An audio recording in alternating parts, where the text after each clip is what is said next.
Well, it's Friday and we've reached the end of another work week. It has been a very hectic past wee while here on marvellandweather.com on YouTube. Gotta be honest with you, I'm feeling pretty burnt out at the moment. It has been quite tough going since coming back from Japan. My wife and I had a fantastic holiday, but I knew it was going to be all um, everything was going to get driven into these past couple of weeks, and working night shift and trying to do weather forecasts and at the same time has been quite challenging. There has been a lot of time, effort put into this winter forecast. There has been a couple of minor adjustments over the last 24 hours since releasing this forecast, and there will be a couple of tweaks here and there. It's not that I'm changing the forecast, but I'm just trying to fine tune everything because you then, of course, do put yourself on the line. You're opening yourself up to criticism when things don't turn out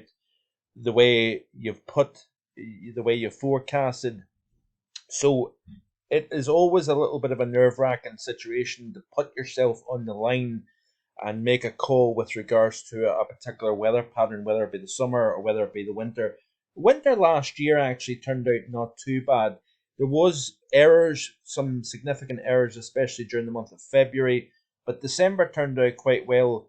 January turned out not too bad. There was a significant spell of cold, particularly more central and southern areas of the UK during the month of January, which delivered the -9 at Heathrow Airport, for example. We had multiple days below freezing, significant snowfall as well. December, of course, was the coldest since 2010, and we had daytime temperatures -9, nighttime temperatures -17.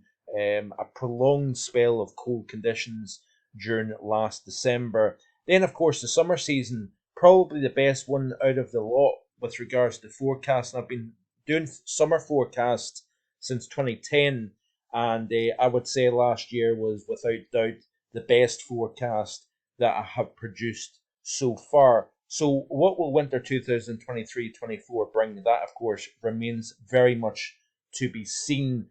So, like I said, very complex situation. The El Nino, I know every El Nino is different. I get that, but a lot of complexity with regards to the El Nino situation. The Indian Ocean dipole, global sea surface temperatures are at the warmest levels in recorded history. That has to get taken into consideration. We've got a westerly QBO, so there is competing, contradicting aspects with regards to the overall situation. But I have made the call that I think December largely will be a relatively mobile Atlantic driven pattern. But there is things going on within the stratosphere that I will talk about in today's video that I think is quite interesting. Mann-Julian oscillation is going into the warm phases of 3, 4, and 5 here, so that is going to dictate the pattern through the majority of December. The question mark is the period beyond 20th of December, run up to Christmas, into the new year. I have made the bold call that I think we're going to have a cold spell during the first half of January, possibly in the run up to Christmas, but the timing might be a little bit difficult. But at the moment, we've got cold air in place, very cold air in place, in fact. We'll also look at that hopefully in today's video as well.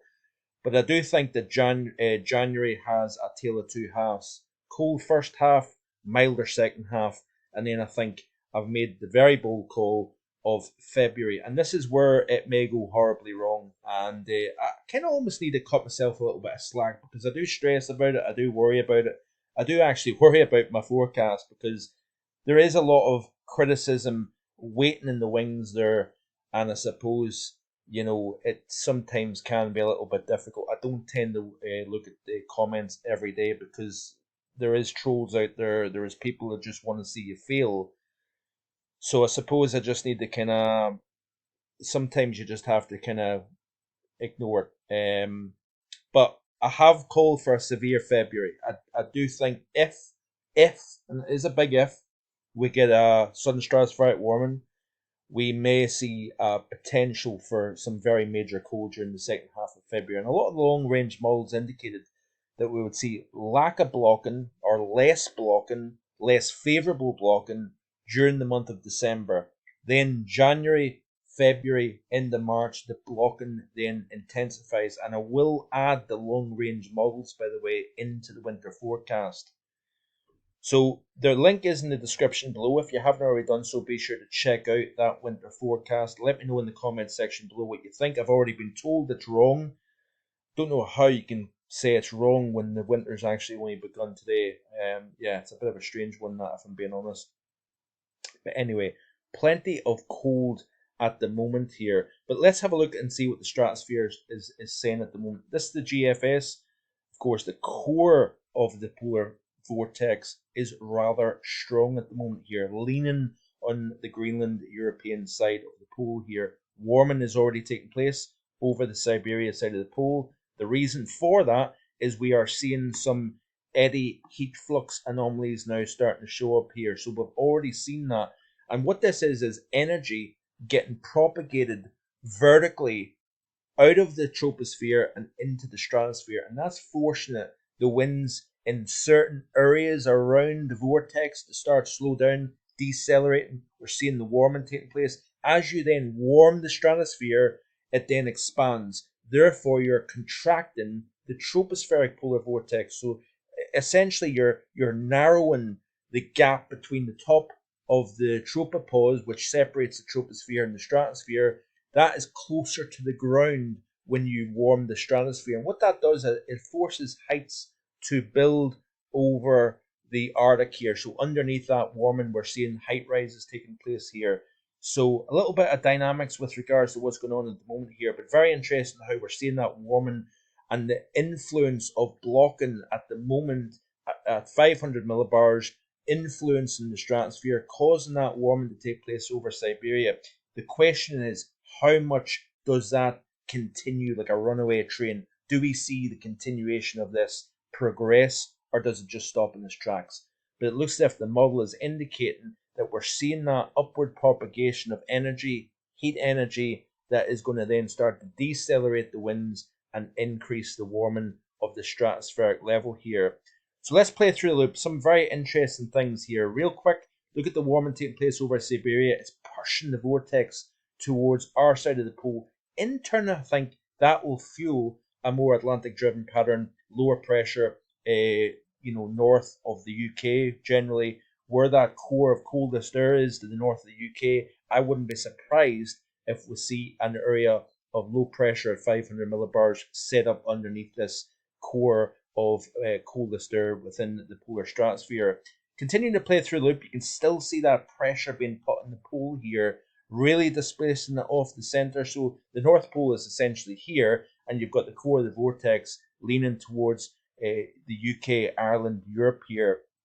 That, folks, I don't think is conducive for cold in the UK. What we are going to see is we're going to increase the chance of seeing more higher pressure over the North Pacific, Alaska, Northwestern North America, and that's going to force cross-polar flow out of Siberia over the top and into the central and eastern United States. In turn, that fires up the jet stream, so we've got a little bit of a December 2015 possibly showing up with regards to the Atlantic jet stream going to power up. We're going to see it increase to 200, possibly 230 miles per hour. That's going to send areas of low pressure our way. So we are going to turn wetter. We're going to turn windier. We've got deep areas of low pressure and likely to affect the UK as we move out of this current cold spell here. And the upper stratospheric temperature profile essentially could reflect what we see underneath here.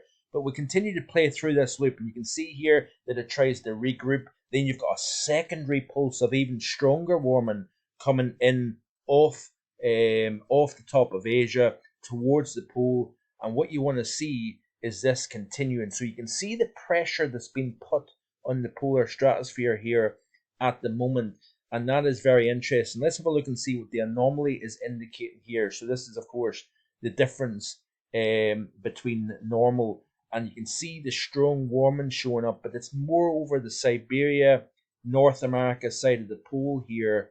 And that is some pretty significant warming taking place, but we want to see it going further. We want to see that warming lean a little bit more over towards the North Pole, down towards Greenland, That in turn can tend to split the vortex. One piece goes into North America, the other piece goes into Europe here. That's what we want to see. We don't want to see the vortex getting essentially pushed into Europe and into western portions of Asia. That doesn't necessarily bode well with a cold pattern. But nonetheless, it's very, very interesting to see what is going on at the moment here. Like I said, MJO is rotating into the warm phases. You can see here that week 1 of December, we're in phases 3, into 4, into 5. That is a mild situation for the UK and for Ireland here. Looking at precipitation here, week 1, you can see the situation that we've got at the moment. Blocking to the north, lower pressure to the south, so of course you've got all the heavy rainfall displaced to the south, drier than average across the UK and Ireland here. Week 2, you can see here that we're increasing the moisture further north. Week 3, there's the moisture now further north, so we've lost the block. If we look at the 500 millibar for the same week, you can see here that we've got the area of low pressure now to the west. That, of course, is indicative of that Manjulian oscillation 3, 4, and 5 phase. And we've got higher pressure over Europe here. So we're changing the pattern big time here. And temperature anomaly, you can see here the difference between week 3 and week 4. So look at week 1, upcoming 7-day period. Brutally cold, I've got to say. And this is now starting to get to that stage where you're saying to yourself, yeah, this is now a cold spell. Up until now, I wasn't buying it, if I'm being honest. But if you look at the temperatures that we're seeing this morning, minus 9.4 Celsius at Shap Summit in Cumbria, minus 7.4. Yes, it's cold, but not major. But look at the difference now. These are the temperatures as of recording at 10 to 5 in the evening. Minus 4 at Loch Lascarnock, minus 3 at Aviemore. Clear skies, light winds, we're going to see minus 10. Very likely. We've also got snow cover here as well, so it's going to be a very, very cold night. We've got some very cold days, ice days to come. Let's see what the temperature actually was through the course of it's not going to show me the high temperatures. I'm sure there was plenty of places that didn't see freezing today. So yeah, interesting stuff as always. So let's have a look at and see what the GFS is indicating here. This is the overview chart. This is the here and now. We've got a flabby 10 millibar area of low pressure just to the northwest of Ireland here.